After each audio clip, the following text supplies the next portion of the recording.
Ici Julie Blacomo, on jase, la psychologie pour apprécier l'humain. C'est publié chez Béliveau Éditeur.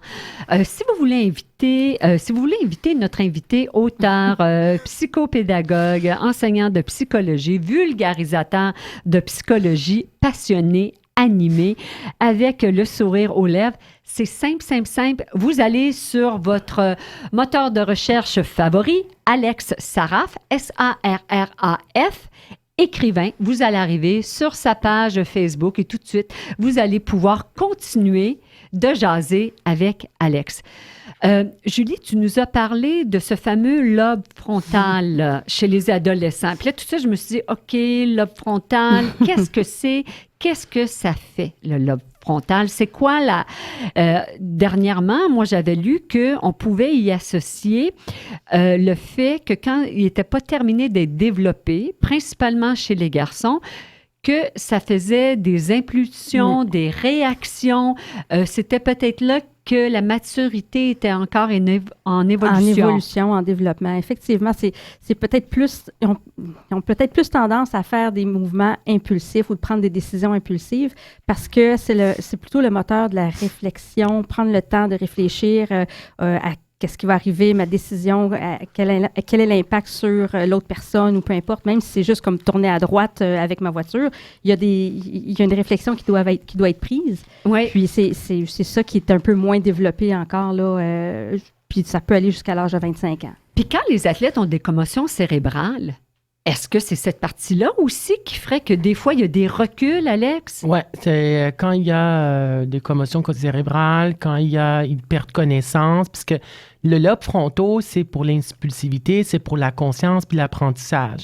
Donc, moi, j'explique ça, que l'effet que les adolescents, ils vont faire, mettons, des erreurs cognitives, ils vont penser Ou que... quelqu'un qui avait été bien développé, après, quand il a vécu une crise, est-ce que ça pourrait encore avoir un impact?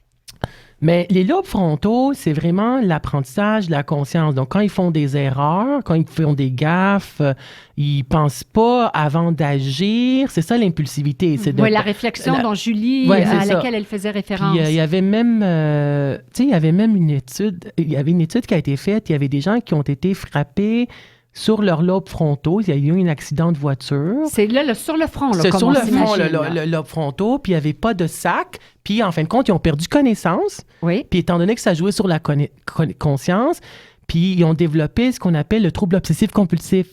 Ah, suite à cet accident-là. Le trouble obsessif, parce que c'est la pensée, là, le lobe frontal. C'est en avant. Donc, quand on voit le penseur, là, cette fameuse sculpture de Rodin, qui a vraiment, là, qu'on le voit, là, en train de penser, puis que, donc, on s'imagine que là, c'est intensément dans le lobe frontal, dans le front. Ah, je viens de capter ça. C'est bon. C'est très bon. Oui, je suis contente. C'est bon. Puis, je voulais vous entendre parler, Alex et Julie, sur le deuil. Oui. Mais le deuil, puis tout à l'heure, Alex, quand tu nous as défini la psychologie, tu as dit chez les humains et les animaux. Donc, en parlant de deuil, de plus en plus, on a des animaux qui nous accompagnent. On le voit partout dans la société. Et donc, on pourrait aussi dire que l'animal vit des deuils aussi. Puis, le deuil, tout le monde doit faire des deuils. Est-ce qu'on doit faire ces deuils? Je pense que, veut pas, on en fait un deuil à un moment donné.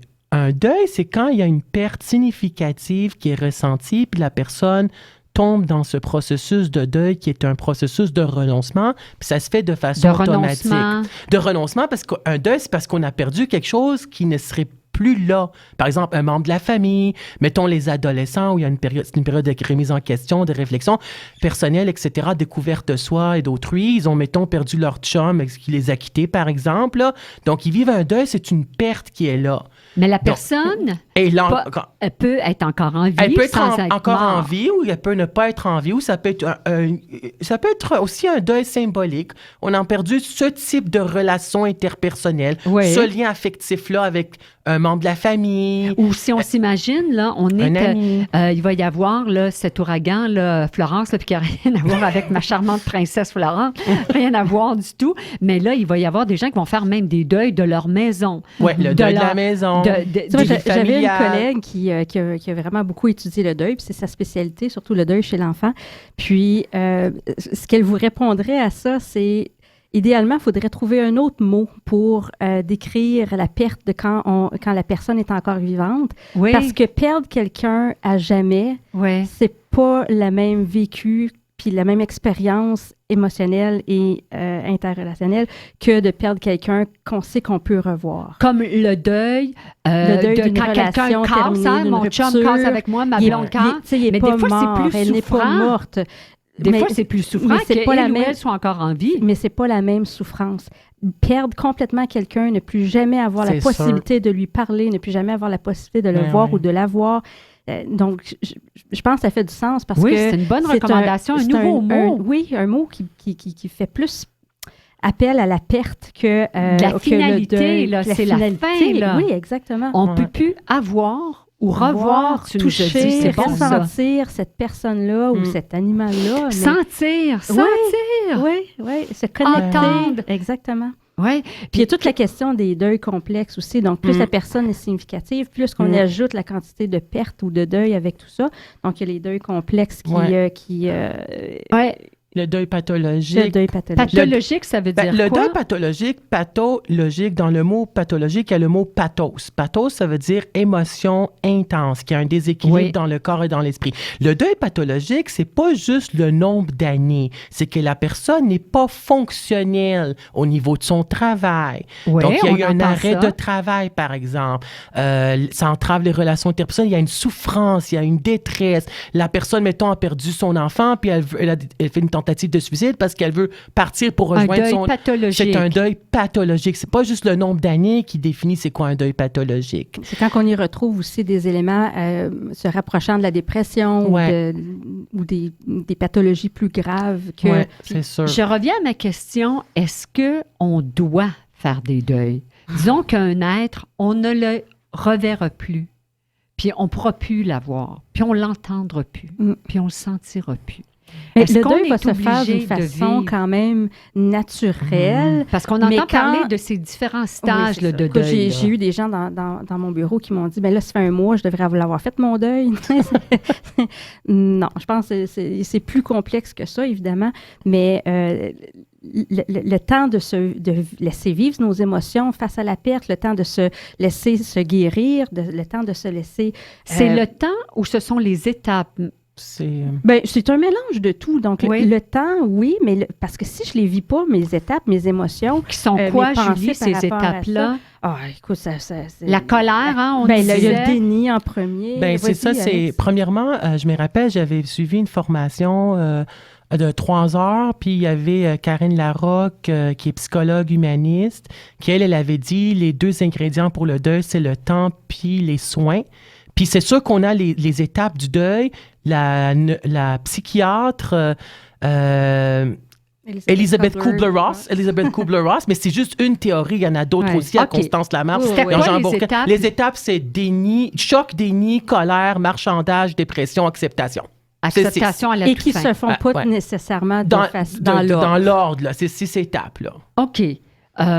On a compris pour le deuil, Ouais. puis l'acceptation, des fois, ça arrivera C'est du pas. lâcher-prise, Puis c'est on veut difficile, hein. terminer, on jase, là, Ouais. sur une note positive, là. C'est ça.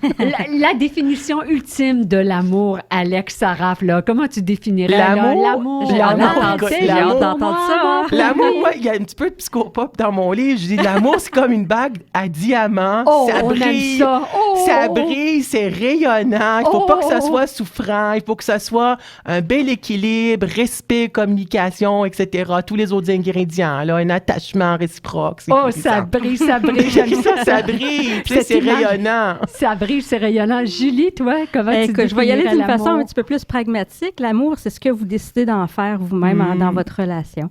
Il y a autant de recettes de la relation parfaite qu'il y a de chefs. Ah, puis moi, ma mère m'avait déjà dit une phrase, puis elle avait défini l'amour, puis elle l'avait dit en anglais, puis je vais le dire en anglais, puis je vais traduire après. L'amour, c'est « I love me best when I'm with you ». Je m'aime à mon meilleur, je m'aime plus quand je suis à tes côtés. Oui. Puis ça me donne une définition de l'amour qui peut être avec un conjoint, avec une conjointe, avec ses enfants, avec des collègues de travail et tout ça. Alex Saraf, merci beaucoup. Ça a été très, très intéressant. Je répète le titre du livre, La psychologie pour apprécier l'humain. La vie est belle et simple. Ce sont les gens qui la rendent triste et compliquée. Il y a une préface de Yvon Dallaire et la publication a été faite chez Béliveau Éditeur. Et comme toujours, merci beaucoup, Julie Brousseau. Où est-ce que les gens peuvent entrer en communication avec toi pour thérapie couple ou famille, Julie? Soit à travers le site web www.ctcfo.com ou au téléphone 819-777-7711. Et la semaine prochaine, on jase, se retrouver après la maternité. Ça, c'est hyper intéressant. On a une blogueuse qui vraiment fait toutes sortes de choses pour pouvoir se retrouver, elle, son soi, son couple et se définir. Alors ici, Julie Blecomo qui vous remercie d'avoir été à l'écoute de On jase sur les ondes d'Unique FM 94.5. Portez-vous bien. Mouah!